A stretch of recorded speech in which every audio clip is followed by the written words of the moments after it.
Happy New Year. Hello and welcome to the first Frost Over the World of 2012.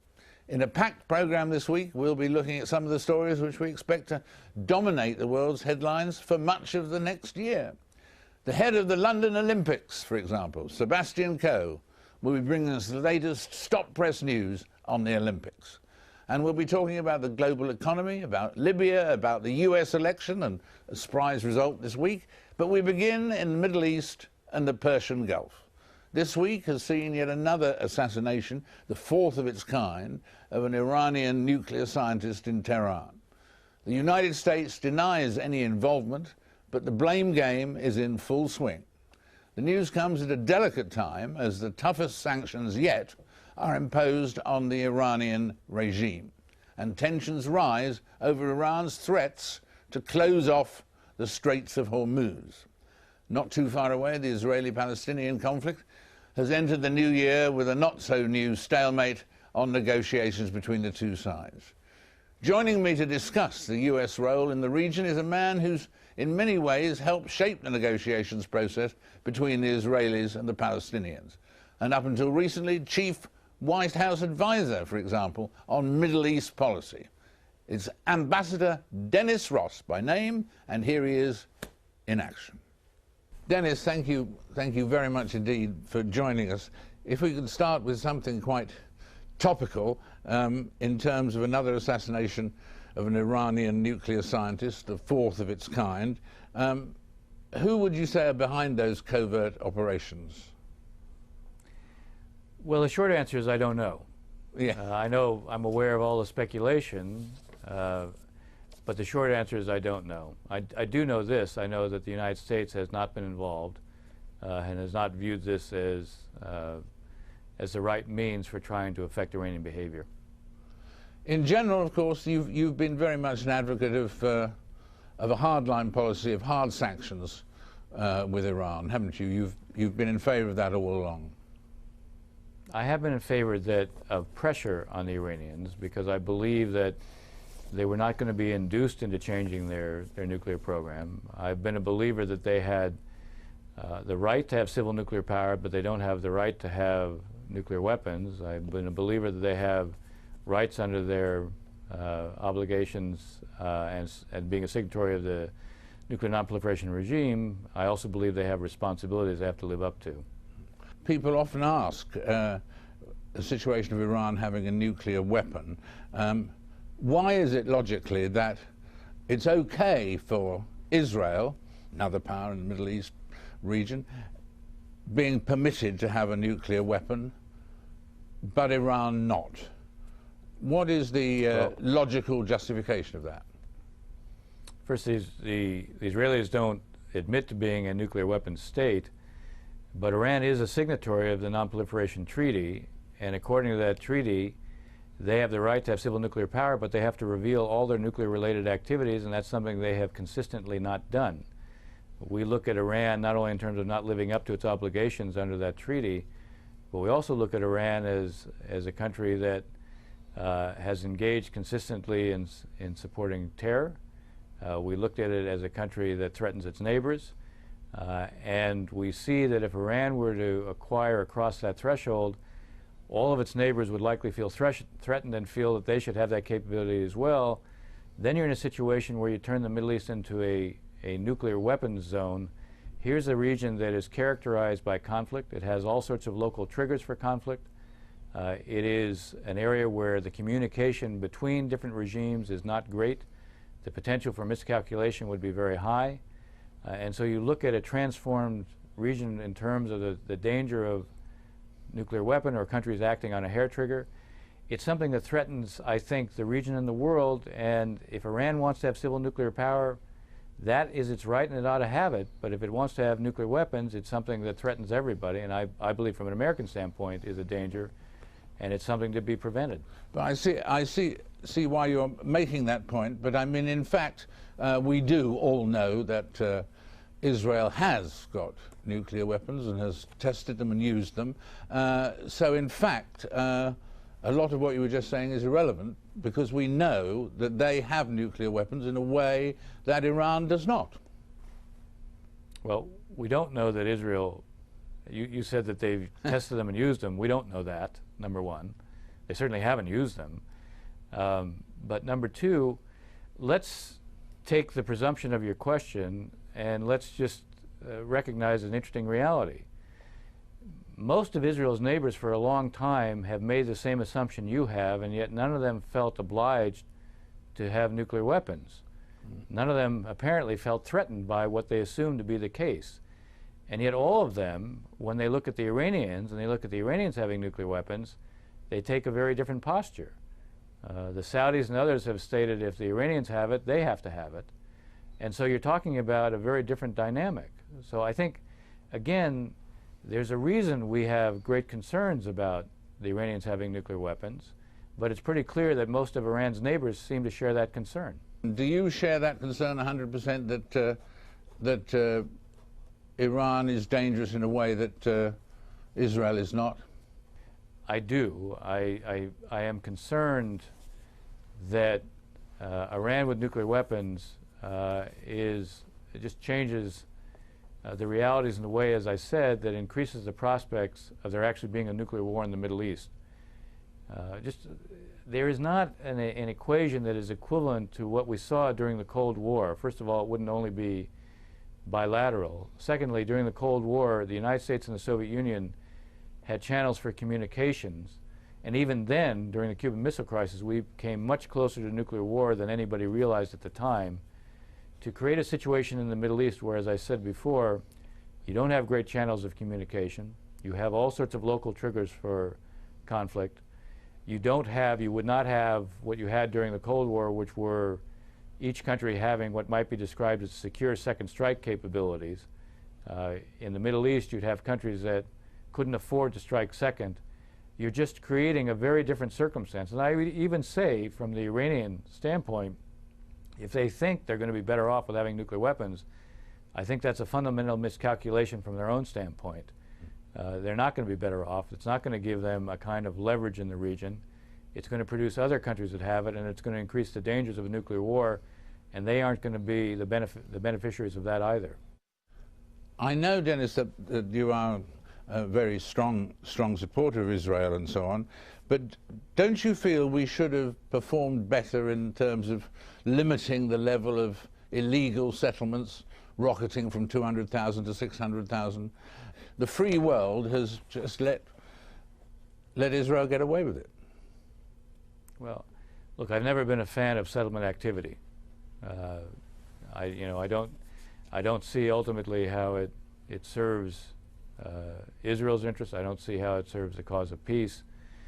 But I also think that if in fact we could focus on something that President Obama offered in two speeches in May of last year, you could actually deal with the issue and resolve it. Meaning, if you focused on the issue in negotiations of borders and security, then you would resolve the issue of settlements, because the only place they would be built would be built in what would be part of Israel and not part of what would be the Palestinian state. Settlements as an issue are one of the permanent status issues that was identified back in the original Camp David Accords. So I think the way to deal with the settlement issue now is in the negotiations to resolve the question of borders. Mm-hmm. One of the reasons that I think the President, when he presented this in two speeches in May, one of the reasons he did so was because if you deal with issues like security and borders, you're not dealing with what I would call the narrative issues. Jerusalem and refugees are the narrative issues for the two sides. It's a lot harder for the two sides to get at those issues, at least initially, if you create a foundation in the negotiations where each side can see that, for the Palestinians, they can see basically the outlines of their state. The Israelis can see that their security is going to be addressed. If you create that kind of a foundation, then it becomes easier to take on what I call the narrative issues for each side that go to the heart of self-definition and identity. Dennis, thank you very much indeed for sharing those thoughts with us, which we really greatly appreciate. Thank you very much for being with us. It's my pleasure. Thanks for having me. Revolutions, riots, regime change.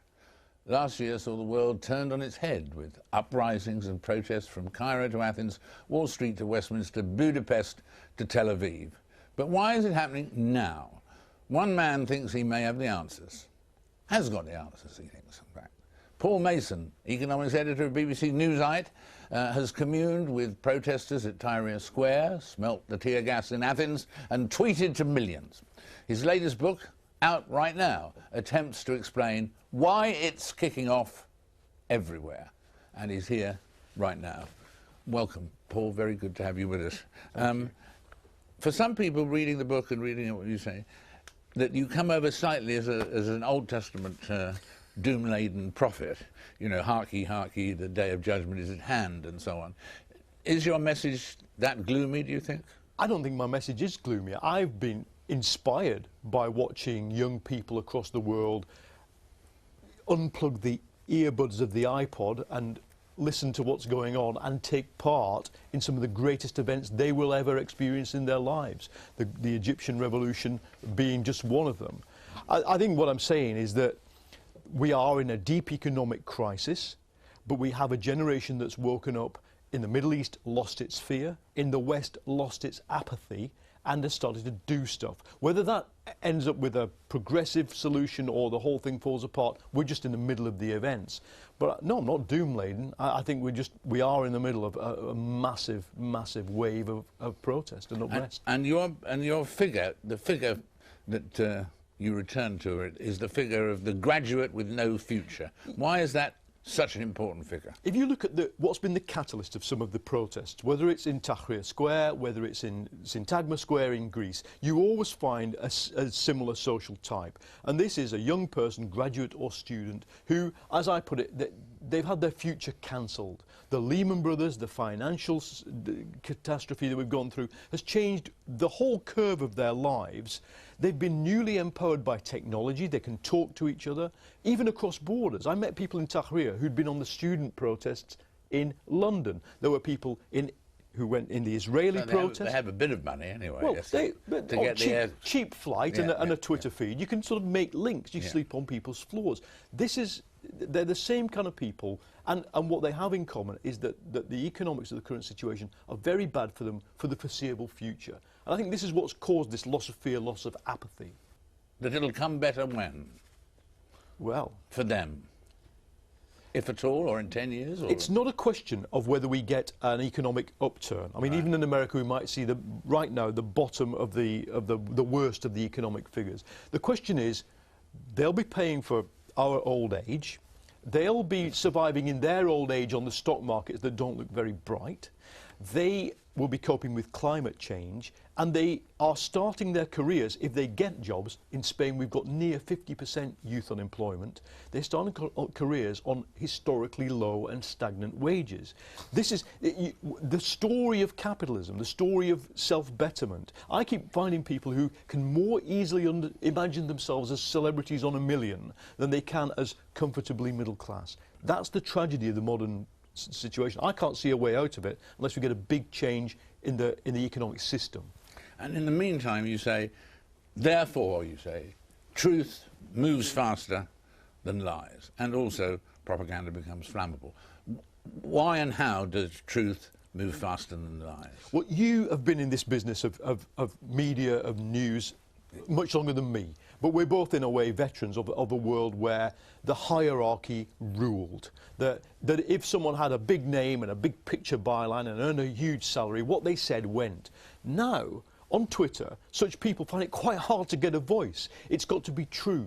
And when millions of people can say, hey, you say this, but I'm just checking it out either against my experience here on the street, where you say this is happening, but it isn't, or I've been to the sources and you're wrong, and they will throw these truths back at the purveyors of half-truth or lie. And I think the spin doctor and the propagandist has a real hard time in the era of social media. Right. And at this moment, can you see where the canary is going to be in the mine shaft? Can you see where it's going to go it's not next? It's not so much where you get protests next. I think we've had a big wave of protest, and in places like Egypt, parts of it have been dying out a bit. I think that Egypt has a long way to go.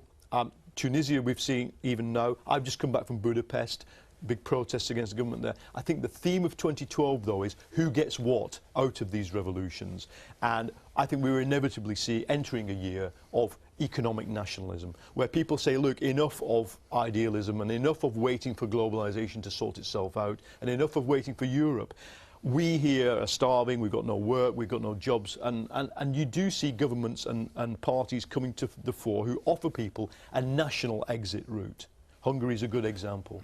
But you're really saying that things may get better in a year or two, but this year, let's face it, 2012 is going to be terrible. We might have a couple of big catastrophes this year. Europe, we just don't know what's going to happen there. We just don't know. And the international situation is not looking too bright either on the diplomatic front. But I think if we look beyond it, the challenge for people who are... Look, the front covers of the Financial Times are constantly running a strap saying, crisis of capitalism. The big crisis is, what's the model? What is the sustainable model that's going to deliver growth to those small towns in Greece, Italy, Spain, where there's huge unemployment? What's going to give the youth of Tahrir Square an economic future? I think that's the big unanswered question of 2012, 2013. Until we find it, that we're in a very scratchy social and protest situation. Well, we wish you success in finding these sprouts of growth or canaries and etc. But thank you very much for being with us. Good luck with the book, and may it go superbly in a wonderful 2012. But you don't think that? I just think we're, both of us, and our profession, we're going to be covering probably some of the biggest events of our lifetime. Happy New Year. Thank you. Thank you. Next month will mark the first anniversary of the Libyan revolution, which ended more than 40 years of dictator Colonel Gaddafi's rule and culminated, of course, in his killing, in his death. The interim government, the National Transitional Council, is now struggling to bring lasting peace and stability to a country still fraught with tension, dissatisfaction and armed militias. But is the NTC capable of building a new Libya? How and to what extent should the Western NATO powers be involved in the nation-building process? With me now is journalist Portia Walker, who spent the last 8 months in Libya covering the revolution and its aftermath. Welcome, Portia. Good to have you with us. Good to be here, David. Do you think that, in fact, that the new Libyan government will be able to bring these targets to fruition? Democracy, getting rid of the militias, etc. Well, I think everyone's very hopeful, and there's a huge amount of support for the NTC internationally and within Libya as well.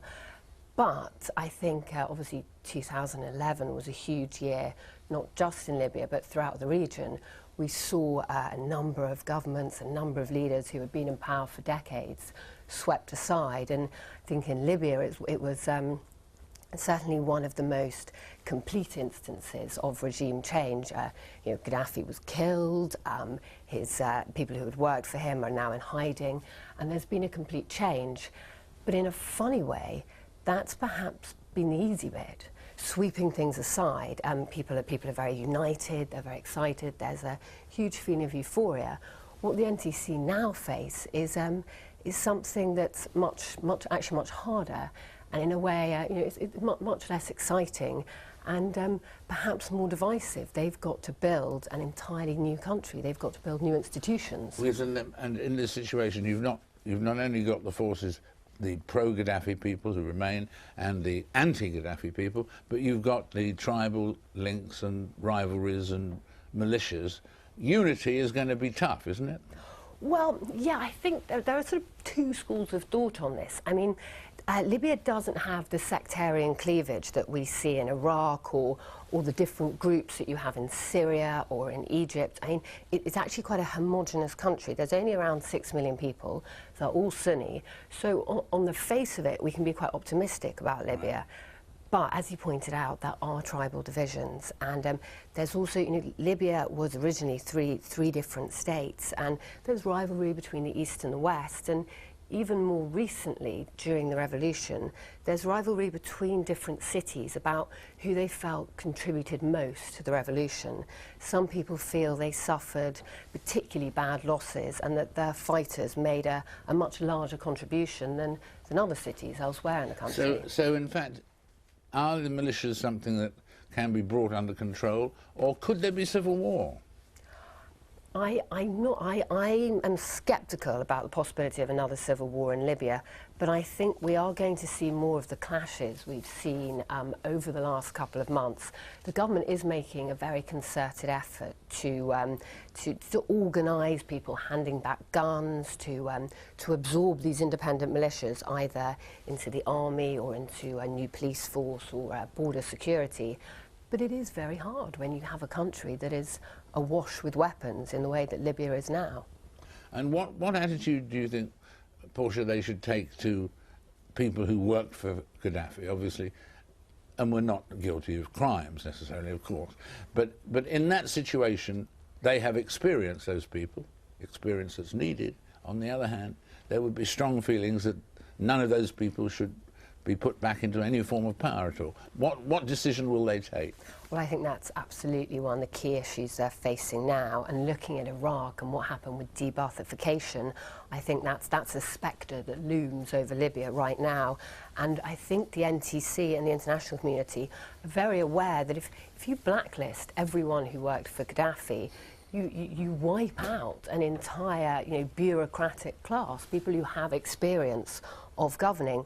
On the other hand, you do have to have change, and you can't have people who were part of the former regime leading a new Libya. I think we're going to have to see some kind of process of truth and reconciliation, and of moving forward. We are also going to have to see some convictions. And how long will this process take? I mean, the French Foreign Minister, Alain Juppé, was in, as you know, in Libya just a few days ago, and he was reminding a youth audience that the time between the French Revolution to when France actually became a democracy was nothing short of 80 years. He hopes it will not take as long in Libya. How long might it take? Well, I hope it's not going to take 80 years, but I can see it taking, as long as a decade to even begin to build institutions, to begin to build the experience among the people who run them, and to even have people, understand, what it means to have a democratic government. Because there are things that are often taken for granted, but when you've been living for decades under a dictator, are going to feel very, very alien to you. Thank you very much indeed for being with us, Portia. Much appreciated. Thank you. We're at the end of part one. We'll be back with part two. I'll be discussing London's Olympic Games with the man in charge, the man responsible, Seb Coe. Of course, two great Olympic victories. This will be a different sort of Olympic victory if it happens. That's after this short break.